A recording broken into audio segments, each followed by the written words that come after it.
Assalamualaikum warahmatullahi wabarakatuh. Perkenalkan, nama saya Ilham Dwika Utama dengan NIM A11 2023 15 234. Pada video ini saya akan mempresentasikan hasil ujian tengah semester mata kuliah Bengkel Coding Data Science. Pada proyek ini saya melakukan analisis terhadap dataset airline passenger stratification. Tujuan utama dari analisis ini adalah untuk memahami faktor yang mempengaruhi kepuasan pelanggan, serta membangun model machine learning untuk memprediksi apakah pelanggan merasa puas atau tidak. Tahap yang akan saya jelaskan meliputi ada 5. 1. Data understanding dan eksplorasi data analisis. 2. Direct modeling. 3. Data processing. 4. Penanganan imbalance data. 5. Hyperparameter tuning dan fitur selection. Di sini saya melakukan import library yang dibutuhkan. Library yang digunakan antara lain NumPy untuk operasi numerik, Pandas untuk membaca dan mengolah data. Juga ada Matplotlib dan Chevron untuk visualisasi. Selain itu saya menggunakan warnings untuk menonaktifkan pesan error yang tidak terlalu penting. Langkah ini sangat penting karena semua proses analisis data bergantung pada library yang digunakan. Lanjut ke load dataset. Kode ini yang digunakan membaca file CSV, menyimpannya ke dalam variabel data frame bersama df. Langkah ini sangat penting karena menjadi dasar dari seluruh analisis selanjutnya. Tanpa data yang berhasil dimuat dengan benar, proses analisis tidak dapat dilakukan. Lanjut ke eksplorasi awal terhadap dataset. Pertama, saya akan menampilkan 5 baris pertama menggunakan df head ini untuk melihat gambaran umum isi data. Kemudian saya menggunakan df info untuk mengetahui jumlah data, tipe data setiap kolom, serta apakah terdapat missing value. Setelah itu saya menggunakan df -1000 untuk melihat statistik deskriptif seperti rata-rata, nilai minimum, maksimum, dan standar deviasi. Saya juga mengelompokkan fitur menjadi 3, yaitu ada fitur kategorikal, misalnya gender, tipe pelanggan. 2. Fitur numerik. 3. Ada fitur rating. Tujuannya agar analisis selanjutnya lebih terstruktur. Masuk ke missing value. Pada tahap ini saya mengecek apakah terdapat data kosong atau missing value. Saya menggunakan fungsi insul. Ini ya, fungsi insul ini untuk menghitung jumlah data hilang di setiap kolom. Selain itu saya juga mengecek apakah terdapat duplikat. Langkah ini penting karena data yang tidak bersih dapat mempengaruhi hasil analisis dan menurunkan performa model machine learning. Setelah itu, tahap ini saya akan melakukan visualisasi data untuk memahami pola distribusi. Pertama, saya akan melihat distribusi variabel target, yaitu stratification. Terlebih dahulu,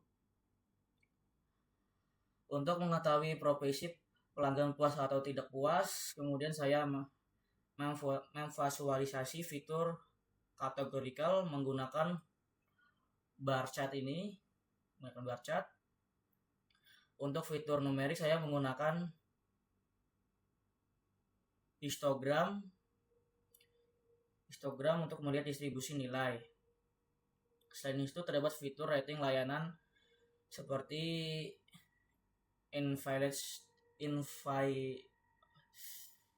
invalid service, head, comfort, vote, dan endring. Saya menghitung rata-rata rating tersebut menampilkannya dalam bentuk bar chart ini. Dari sini saya bisa mengetahui layanan mana yang paling berpengaruh terhadap kepuasan pelanggan.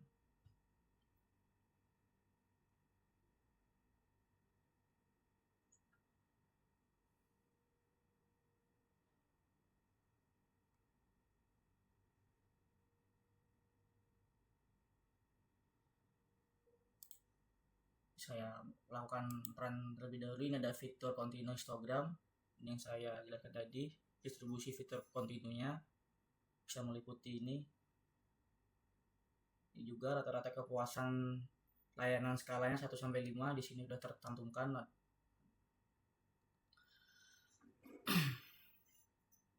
Terlebih dahulu. Selanjutnya saya akan melakukan analisis outlier menggunakan box plot. Ya, box plot. Outlier adalah nilai yang sangat berbeda dari mayoritas data yang bisa menggunakan model. Kemudian saya membuat heat map korelasi untuk melihat hubungan antar fitur numerik. Nilai relasi membuat kita memahami fitur yang paling mempengaruhi terhadap target. Ini ya.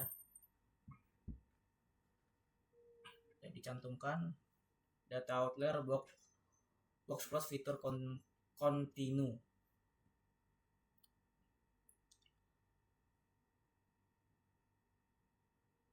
Nah, ini yang heat map korelasinya numerik saja ini. Terlebih dahulu ini sudah tercantumkan. Ini heat map korelasi antar fitur numerik. Setelah itu pada ini saya penentuan variabel itu menggunakan inputnya X dan targetnya Y. Target yang digunakan adalah statification yang diubah menjadi bentuk numerik menggunakan encoding. Sedangkan fitur lainnya digunakan sebagai variabel input. Data kemudian dibagi menjadi data training dan testing. Ini ya. Tujuannya adalah agar model dapat dilatih pada data training dan diuji performanya pada data testing. Pembagian ini penting untuk menghindari overfitting.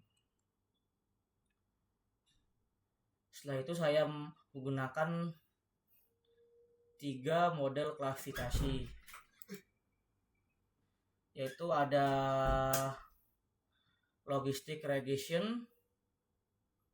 Ini ada logistic regression dan regression tree, dan juga ada random forest. Ketiga model ini dilatih menggunakan data training. Ini mohon maaf nyalanya agak nge-lag, nyalanya tertunda.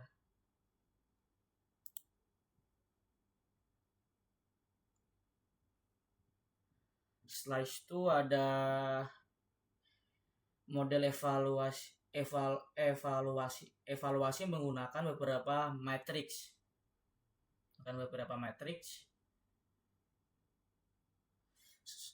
Yaitu ada accuracy, precision, ada recall, dan F1.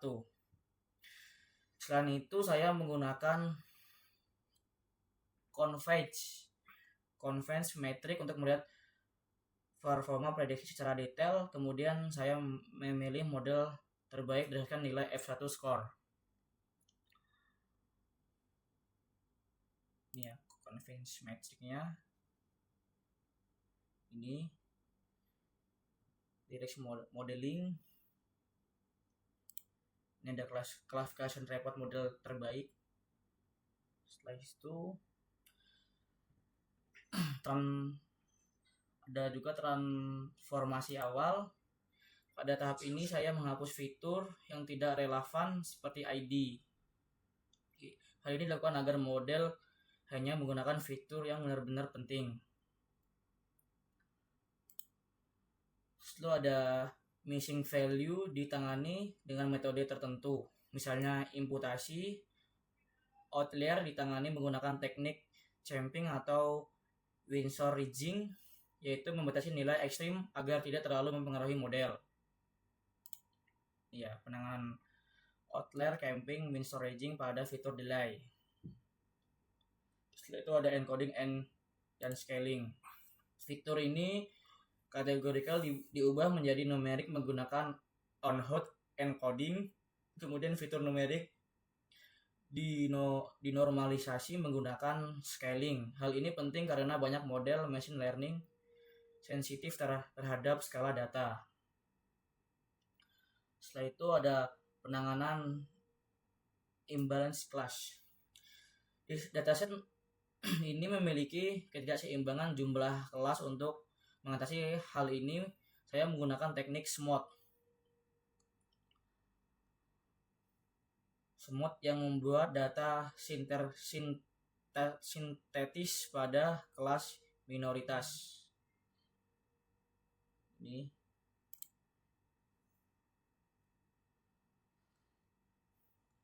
gangguan sedikit error.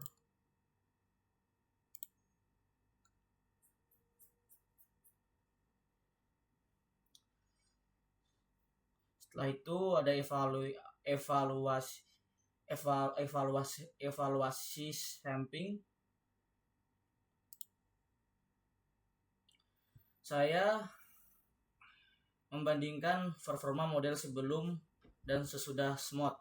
Fokus utama adalah peningkatan recall dan F1 score pada kelas stasis Fiat. Setelah itu juga ada perbandingan model ini. Ada direct modeling dan modeling setelah processing dan smooth. Ini hasilnya menunjukkan bahwa processing meningkatkan performa model.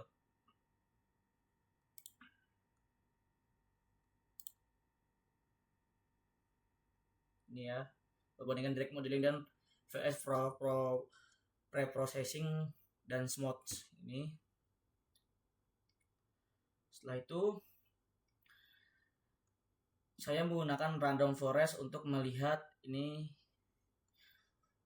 fitur yang paling penting, kemudian dilakukan fitur selection untuk memilih fitur terbaik. Tujuannya adalah menyederhanakan model dan meningkatkan performa.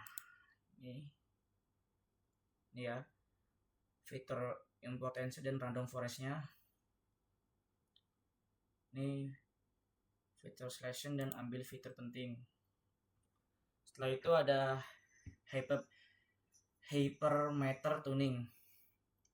Saya menggunakan grid size pada decision tree untuk mencari parameter terbaik. Parameternya seperti max depth dan estimators. Ya. Setelah itu ada juga evaluasi model setelah tuning. Model yang sudah dituning evaluasi kembali, biasanya terjadi peningkatan performa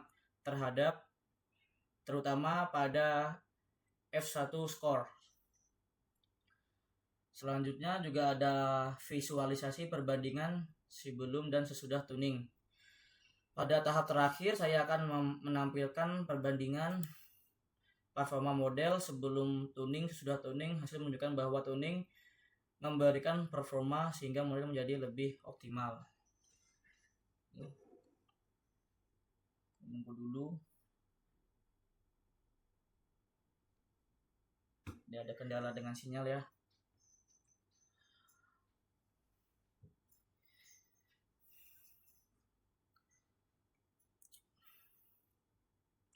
Ya, sekian dari saya, penjelasan dari saya.